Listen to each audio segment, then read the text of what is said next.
அவருடைய நோக்கம் தொலைநோக்கம். அதுக்கு ஒரு இதோட அவர் வந்தார். வந்து 4 மீட்டிங் மொத்தம், சின்ன தொகுதி. ஒவ்வொரு மீட்டிங்லேயும் டைப் பண்ணியிருக்காங்க அவர் ப்ரெஸ்ஸுக்கு. அவர் பேசினது, இந்த இடைத்தேர்தல் ஆரம்பிரப்பனுக்கும் சுப்பிரமணிய பிள்ளை அவர்களுக்கும் நடைபெறுகின்ற இடைத்தேர்தல் இல்லை.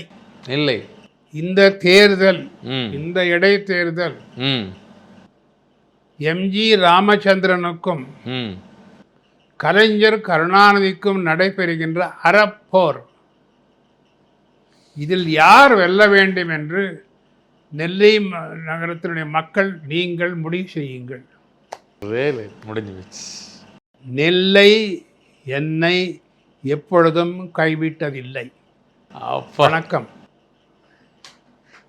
எம்ஜிஆர். அவ்வளோதான் ஸ்பீச்சு, வேறு ஸ்பீச்சே கிடையாது.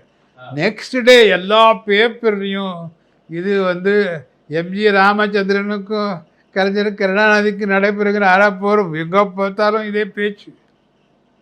20,000 சில்லற ஓட்டில் ஜெயிக்கிறார் ஆரம்பி. எப்படி அதை ஒரே இதில் ஒரு நிமிஷம் அந்த மாதிரி அவர் தான் இந்த 24ஆம் தேதி டிசம்பர் நம்ம இன்னும் எல்லாருடைய மனதிலையும் கொடுத்து செவந்த கரங்கன்னு சொல்கிறாங்கல்ல,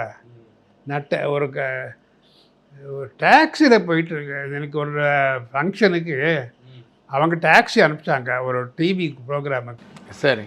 நான் டாக்ஸியில் போகும்போது மத்தியானம் டைம் அது.